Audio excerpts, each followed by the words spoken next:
they all come true.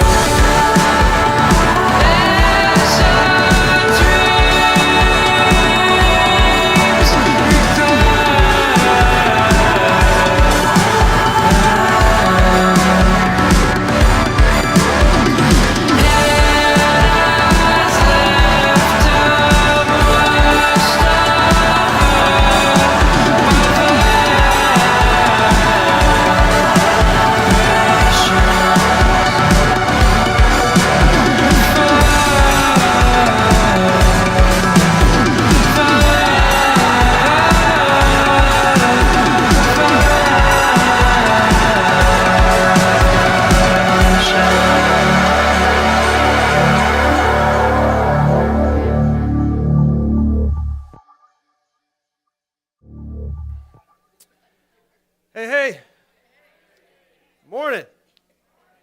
How you guys feeling today? Good? Just flex. It's like one of them days, you know? Feeling good. Good morning, everybody. Good to see you go out here today. Thank you for joining us on this fantastic Sunday morning, almost afternoon. Thank you guys for being here with us. Always like to take a second to welcome everyone that's in the room. And we know there's a lot of people here that are regular attendees, but also people that are here for the first time. And so we always like to take just a second and thank you guys for joining us this morning. We know it's an investment. It's scary, especially if you don't know what this church is about, or any church for that matter. We know Epic gets a lot of people that have really no church background or just returning from a long absence in church. And so I know it could be a scary endeavor to show up. And you don't know if we're a cult. You don't know if we're crazy. You don't know if we're kidnapping people. This is like, it's a scary thing. And so there's crazy people out there, bro. So I know that it's a risk. And so thank you for taking that risk and being with us today. And so we welcome you. But we also welcome everybody who's listening on the podcast out there, who's watching. If you didn't know this, all the sermons are now video archived on the website. They're loaded up during the middle of the week, and then if you miss a sermon in the middle of a series, you can go back and catch up. So we say hey to everybody who's watching, and then also everybody out there in Periscope land who's watching right now. Could we all put our hands together and thank everybody for being with us? Those that are out there, everybody in the room, pretty awesome. Also, someone that we can't actually welcome, where they can hear us, but I did want to make you guys aware of this. I was sent a message this past week. Someone who attends Epic here as a part of our church. Her son is in prison, and she had been disconnected from him for a little while. And she sent me this message telling me that Epic has been touching her son's life in prison. We actually posted the story. It's a really amazing story for you to read. But she said that they've been disconnected a little bit, and she started sending him the message notes on Sunday, which you guys get in your handout with the filled-in blanks, and just sending it to him to encourage him.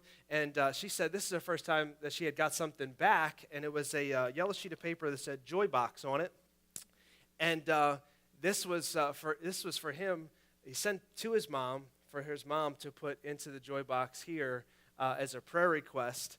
And I think the message that came with it was that she couldn't open it. It was just for the box. And so she brought it to me. She's like, I don't know what it says, but here you go. And, I opened it this week, and we got a chance to pray over it. And I thought, how awesome this is, that Epic doesn't just reach people in this room, but people who are listening, watching, and people in cells, prison cells this morning, are getting the gospel because of all the hard work that you guys do for this church existing, which it wouldn't exist without you. And so I just want to say, give yourselves a hand for touching Ryan's life. It's pretty awesome. I treasure things like this, I don't take those things lightly. Thank you guys for being here today. We are in the midst of Easter season. Easter's coming up in a few weeks. And in the church world, this is like the Super Bowl, like we're ramping up. Next week will be technically our Pro Bowl. That's like the, kind of the soft opening kind of idea, And so next week, I have a really, really cool announcement, and I'm excited to tell you about it, but I'm going to just throw a teaser out there. Don't miss next week because I got a cool announcement about some things that are coming. Super, super excited about it. But today, we jump into our Easter series, which is The Cross Equals Love. It'll culminate on Easter Sunday morning, but today we get a chance to jump into it. So just for 3 weeks, we're going to be talking about this concept, this idea that the cross equals love. If I was to jump into a DeLorean, any Back to the Future fans in the room? There you go. 1.21 gigawatts. So you guys know what that means. If I was to jump into a DeLorean, shoot back in time to the first century, if I was to get back there, besides them looking at me like I'm crazy man, or Apple Watch or what have you, and my clothes and attire, besides all those things, they would look at many of us who wear a necklace, kind of like LL here, that has a cross on it. Anybody have a cross necklace or pendant, or maybe not even on them, but just that you own somewhere? They would look at this cross and think that we are crazy.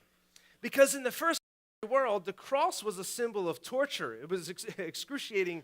It was execution, where we get our word excruciating from. It was a symbol of death and torture, punishment, humiliation. It was a tool to be used for execution. It would be the same as us walking around with a necklace that had an electric chair on it or a gas chamber, To take it one extra step so you guys understand the gravity of what it would feel like, it's like us getting a tattoo of ISIS cutting the head off of someone they had kidnapping of. When we look at that picture, there's something in us that just goes, oh, there's something wrong with that.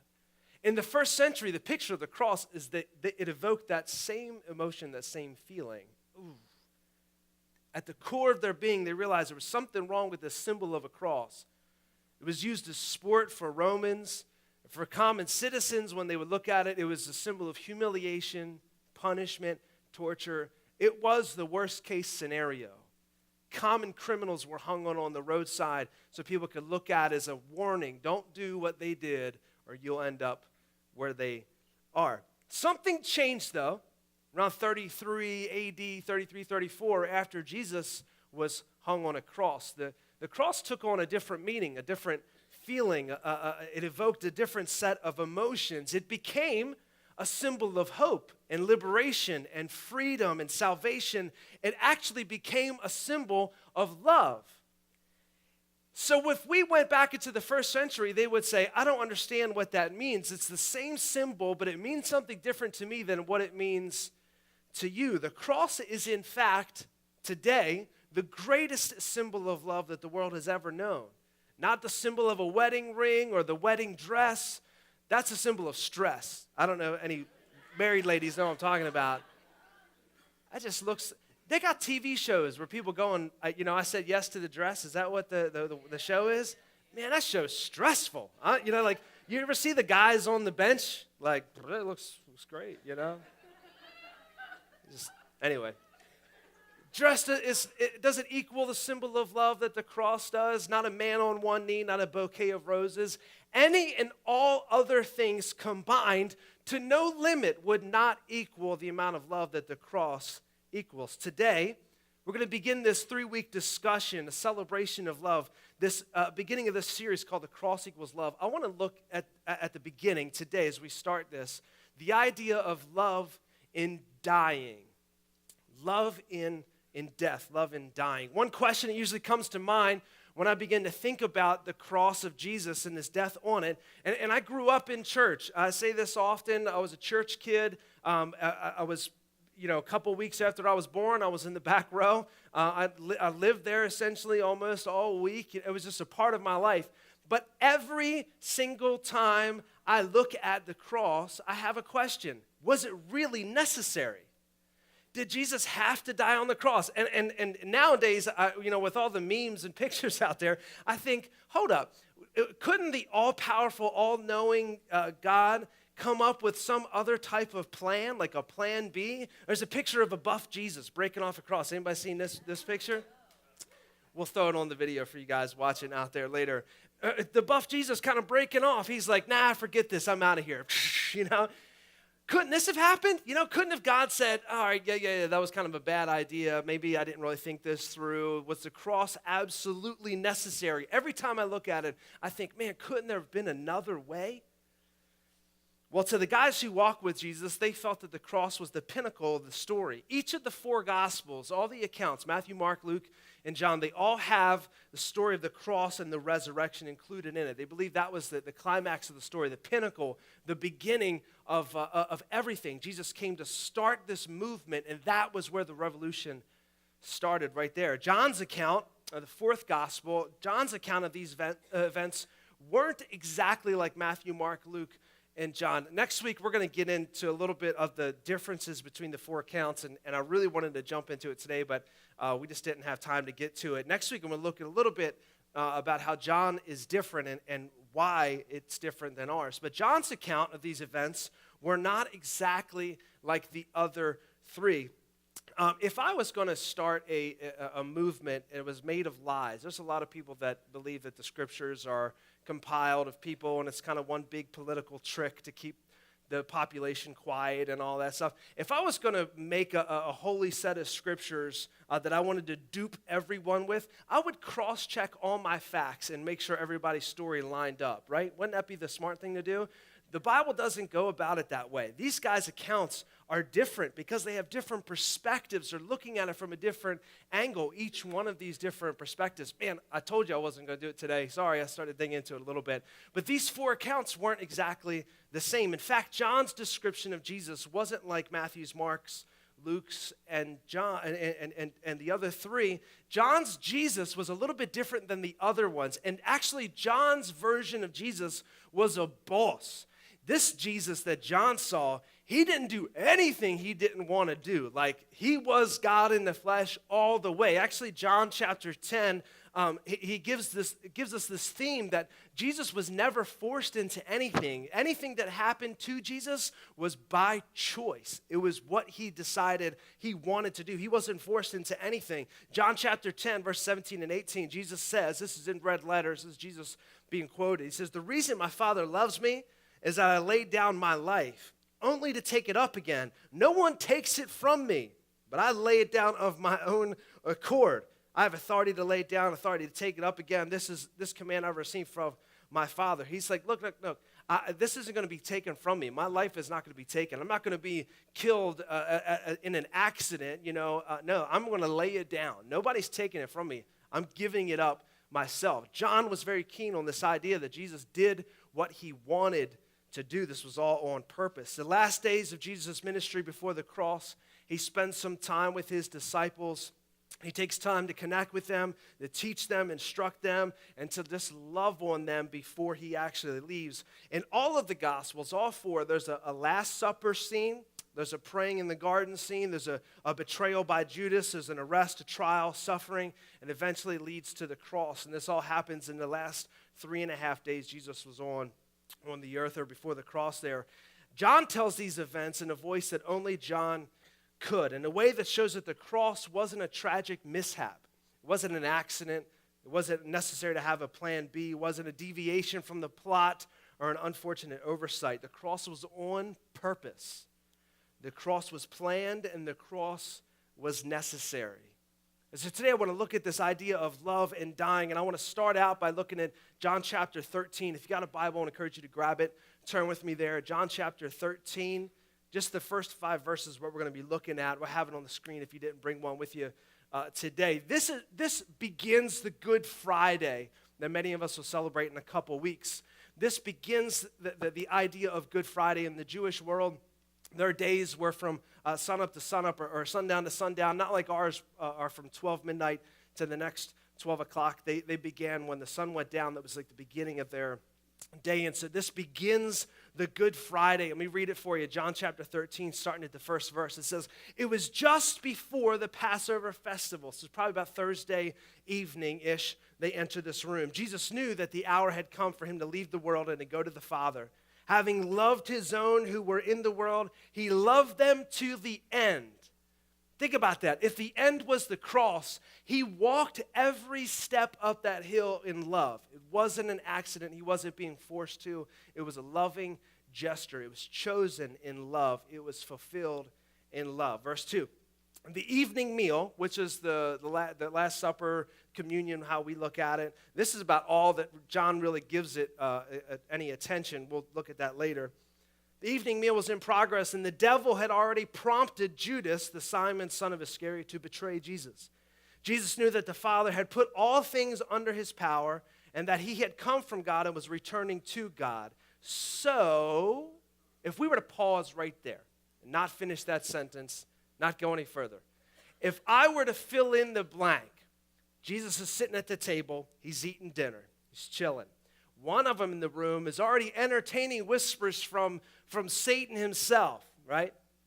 Jesus knows that this is happening, and then it says, now Jesus knows that he's been given all power on heaven and earth. So, if I were to fill in the blank, I'd have Jesus kind of levitating, like he's got all power, right? Lightning bolts come out of his eyes and zap Judas into just ashes, like he turns into Cyclops somehow. I don't know. That's kind of how I see it play out. His Wolverine claws shoot out and he slices the bread for the Last Supper in threes, like ta, ta, ta, like. He's got all power on heaven and earth. He knows Judas is a jerk. So what does he do? Like, that's how I would do it, Good thing I wasn't in that position, because it would have went awry. Like, this story would have not ended the same way.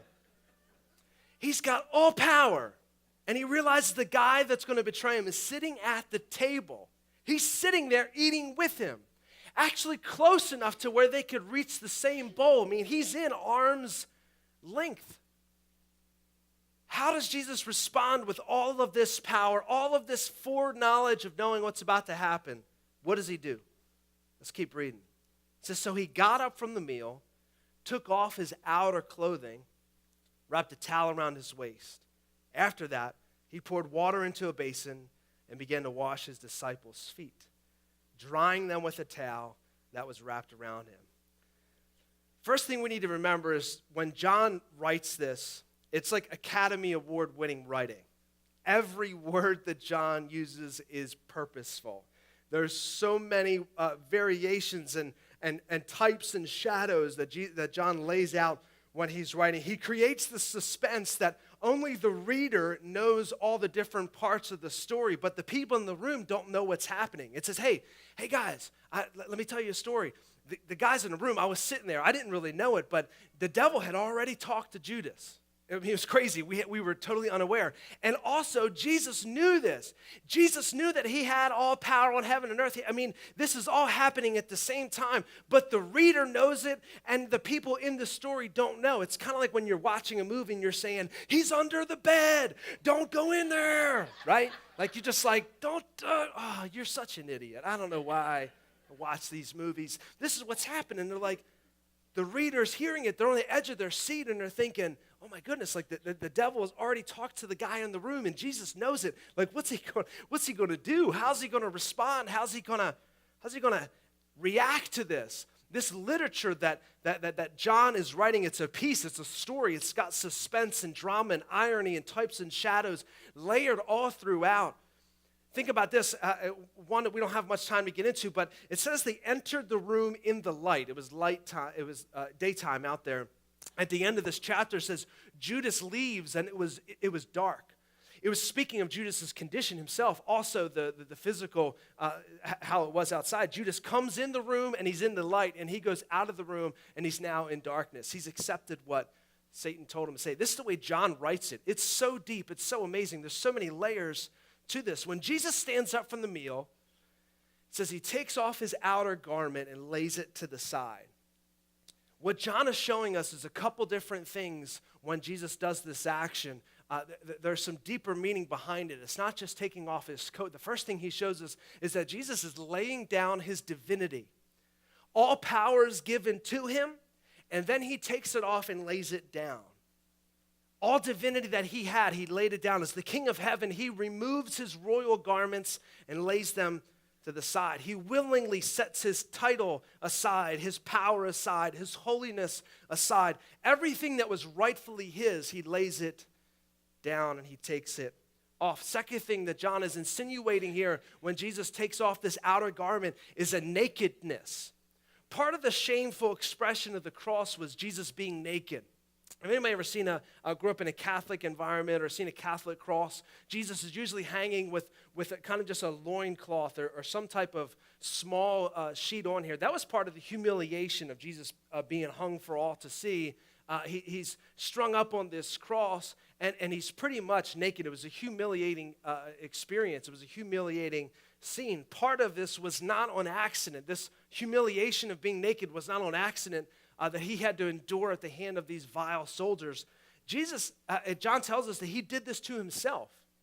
He took off this outer garment and he laid it down, bare, vulnerable for all his 12 disciples to see, eventually for all the world to see. He did this to himself voluntarily.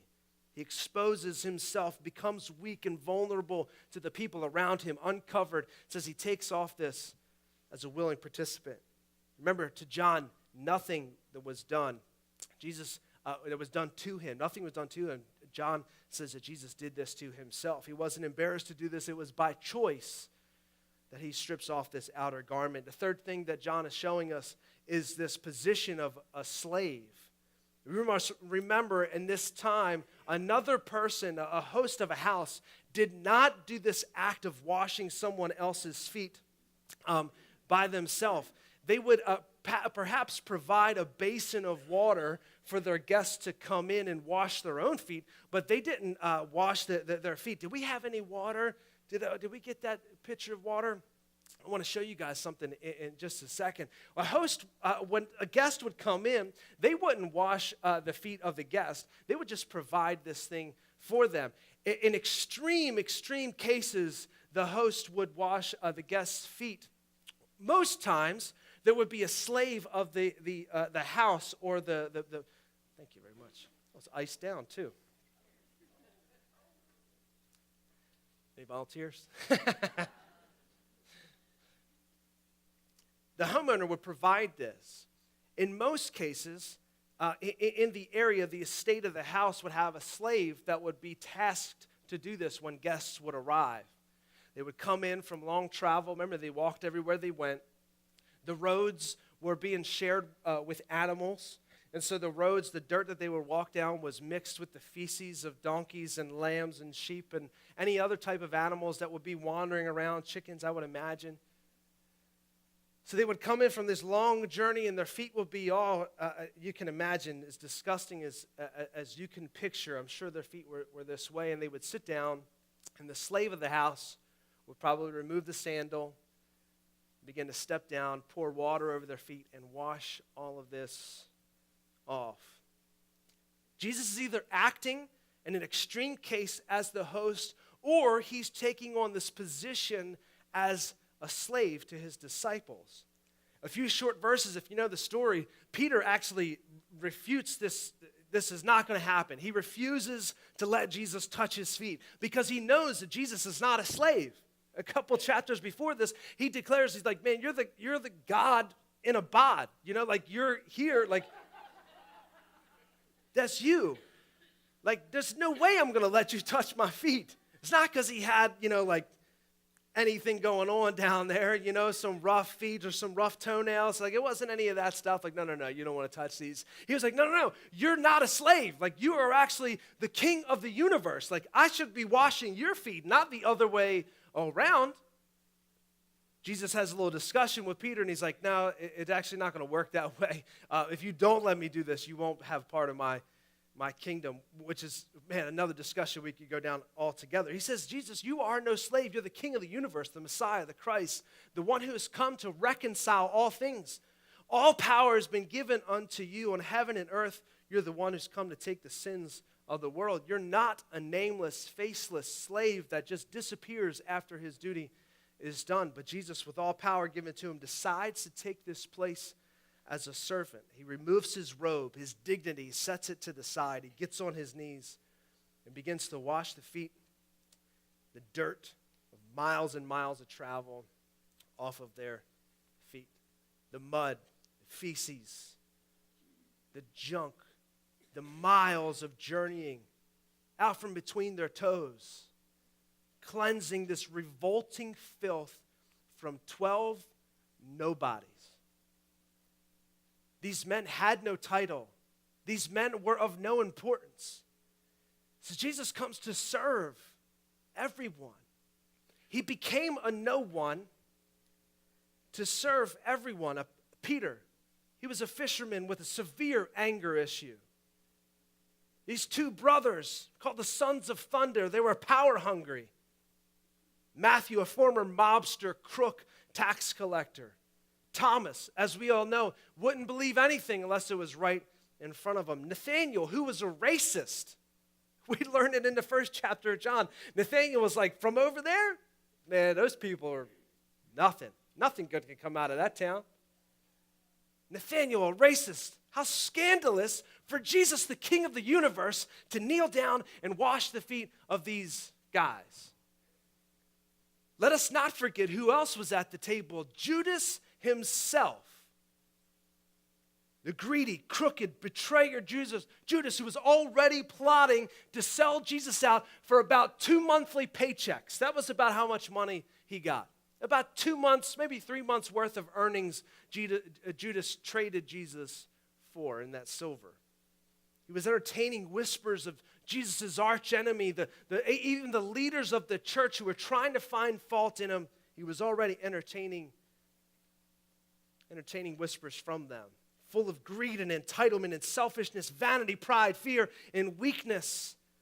This man had to let Jesus wash his feet.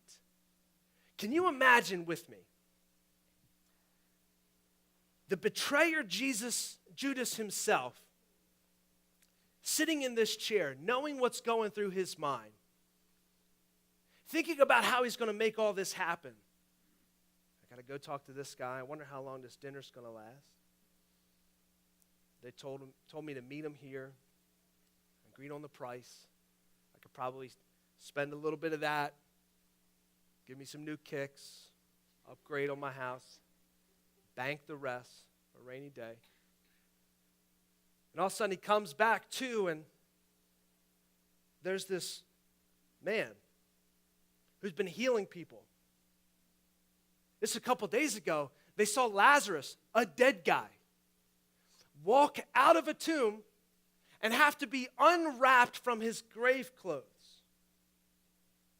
Judas saw it. He was there. He looks down and sees that very man, no shirt on his knees, washing his own feet. Can you imagine Jesus looking up at you in that chair? Can you imagine Jesus who was telling him, hey guys, I'm actually going to go to the cross. They're going to kill me, but don't worry about it. I'm going to come back to life in 3 days. Man who steps in front of Lazarus' tomb and says, God, this isn't for me. This is so that everybody else will know. Lazarus, come forth. The one time in the funeral procession, there was a dead boy and a grieving mother, and he says, oh no, don't worry about it. He's just been sleeping. The boy wakes up. Judas saw that happen. That man, now with his shirt off, laying to the side, is looking up at him with the most humble of eyes. Can you imagine that? He grabs his feet, puts it into the water, begins to caress his feet, wash the filth off, puts the left foot down, grabs the right foot.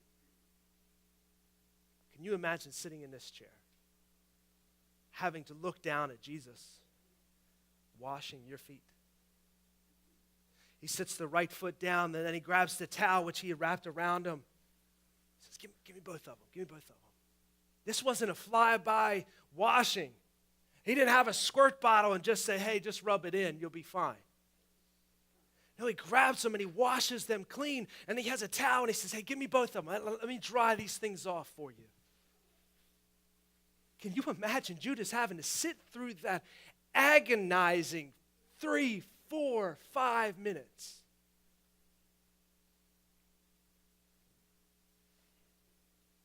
For some of us, that's what it feels like to sit in this room. We know the junk that we've done. We know how we've broken the heart of God time and time again. And the way I know this is because I'm in this chair. This is me. This is you. This is us. Who am I for Jesus to wash my feet? Who are you? Who are we? We're no one. We're not just people of no reputation. We're actually the worst of the worst. Woo! Can you imagine? I know why people don't come to church. Because this is painful, right?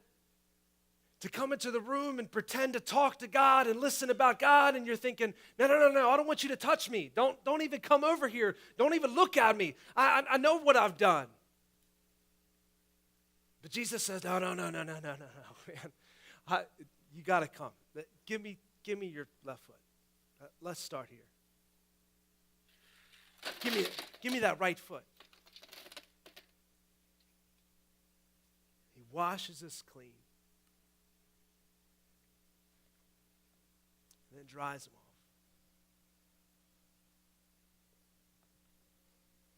I can imagine sitting in Judas's chair because I am Judas. I have betrayed him. I have sold him out time and time again. I knew what was right and decided not to do it. I knew what was wrong and I decided to go for it anyway. But Jesus washed me clean. He washed you clean. And he wasn't forced to. He wasn't duped into it. It was by choice. He laid it all down to serve us willingly. He became a nobody. He became a no one to lead everyone. He came to show us the way. He gave us an example to follow. At the end of these events, this scene, Jesus even tells them later on in John 13, he says, now that I, the Lord your teacher, have washed your feet, you should also wash one another's feet. I've set for you an example, and you should do as I have done. We take that literally, where foot washing is a thing that happens in churches. I just want to take it just kind of at face value, if we could. He said, I've kneeled myself down to serve you. And you know that if in all the world's standards, I shouldn't be the one doing that. But that's precisely the reason why I am. He leads us and gives us an example to follow. It's an example of love, and it's an example of service. He shows us that we need to set our stuff aside sometimes and serve our brothers and our sisters, that we need to set our dignity aside and our pride and our wants and desires and selfishness aside and serve one another. He became a no one to lead everyone, and that includes you and me. So here's the question: who are we serving? Who are we shamelessly and scandalously serving? Their reputation is so tainted. Their life is so dirty and crooked. And if people saw us together, they would think, oh man, what happened to PC? He's hanging out with that guy. Who are we serving like that? Jesus admitted that he wasn't too important to serve. What makes us think that we are any better than he is? It's a scary thought.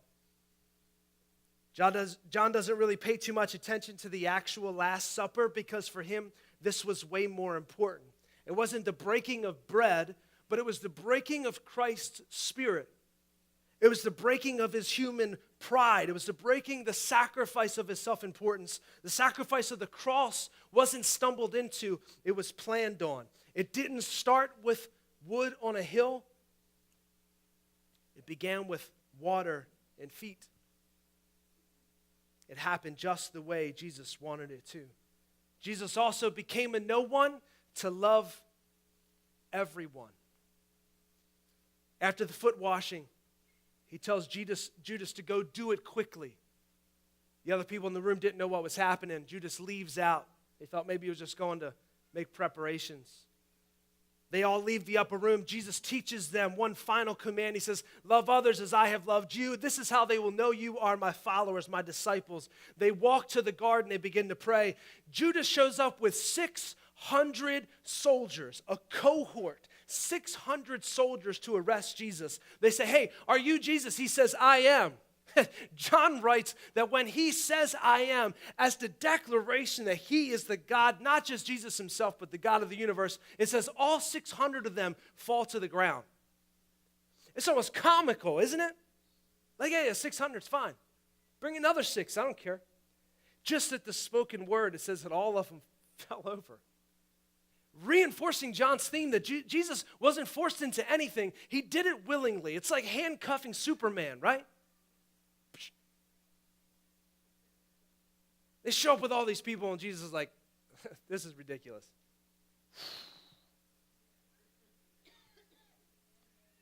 They take him to be tried. They convict him as a heretic, as a traitor of Caesar. He's scourged. He's stripped publicly. He's given a cross to carry. He's nailed to it. And as an embarrassing spectacle, he's hung for all to see. Like a common criminal, Jesus is hung for public eyes. But it wasn't nails that held him to the cross. It was love. It wasn't thorns that made him bleed. It was his love for you, for me. It wasn't chains that held him to be beaten. It was love. It wasn't a requirement that Jesus had to step down and wash dirty feet. It was love that had him there. Why did Jesus die on the cross? Because he chose to. Because love compelled him to. He died so we could live. Did you know that God loves you unconditionally? Not if you do all the right things, God's love is there. No. He made a covenant to love you unconditionally. Regardless of what you do and where you are, his love for you still comes unconditionally. You may be thinking, yeah, I've heard that, PC, and I don't know if I believe that. I haven't really paid attention to it. Or, man, you don't know my life. I haven't really lived in a way that would warrant God's unconditional love for me. Let me tell you this, the cross was not a mistake. His humiliation was not a mistake. He became a no one to love everyone, and that includes you, that includes me, and that means unconditionally. A covenantal love, that no matter your response, no matter your reaction, his love is constant. You may be thinking you need to earn his love. You may be thinking you have squandered it in some way. If you'd be thinking that, you would be wrong. One of my favorite movies, it's called Man on Fire. It's got Denzel Washington in it, if you've ever seen it. He plays a bodyguard who's hired to guard this girl. Is played by Dakota Fanning. They live in, I believe it's Mexico City. And there's a string of kidnappings of prominent American children for ransom. So the family hires Denzel's character, Creasy, to guard this girl, but she is eventually kidnapped in the story. Spoiler alert, I'm going to show you the ending. Sorry. But there's a situation where he tracks down all the people, and he eventually gets in contact with the head guy of the ring of kidnappings, and they organize an exchange. He says, I'll exchange myself if you let her go. This is how it plays out. I want you to watch it. Check this out.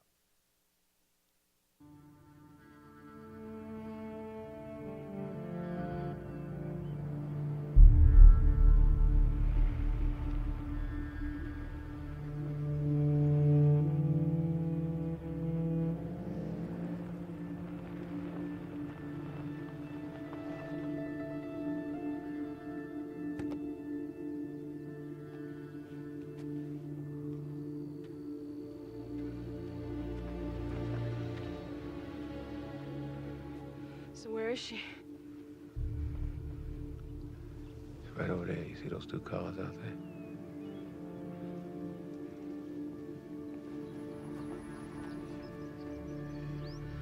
Peter's kidnapper, Daniel, has his brother. Yeah. I'm going up on the bridge to get Peter. Anything goes wrong, you put it to his head. You pull the trigger, all right? Understand?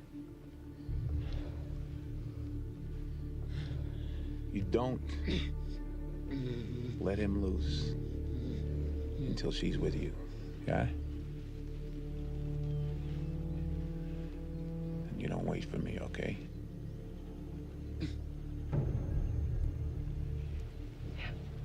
You'll be all right. You okay? Yeah.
You all right?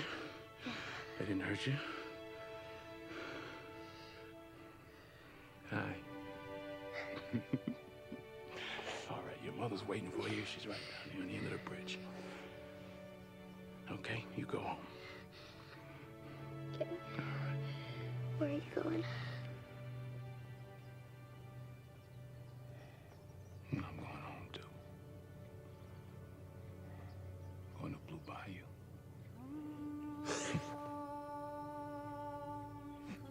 Oh, hey. I got something for you.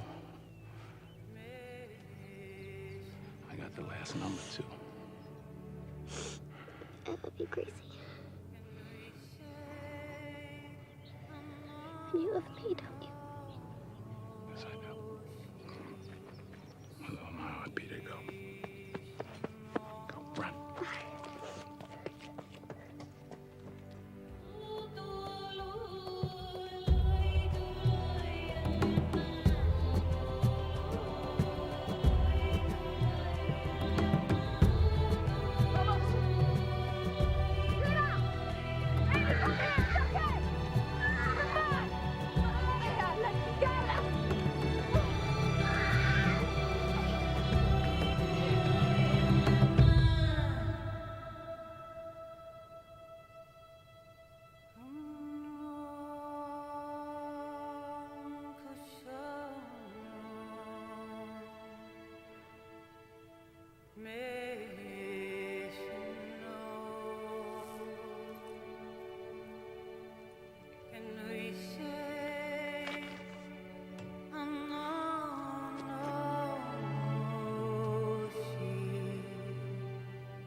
Jesus exchanged himself so that you and I could go free. And I kind of picture these moments with his arms wrapped around us like he was for this little girl that he was hired to protect, but he just fell in love with. And he exchanged himself so you and I could live. Why did Jesus die on the cross? Because he chose to. Because love compelled him to.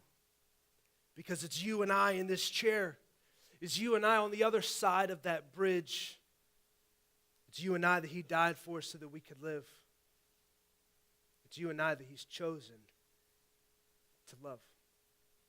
Let me pray for you guys this morning, if you mind taking a posture of prayer today as we wrap up our time.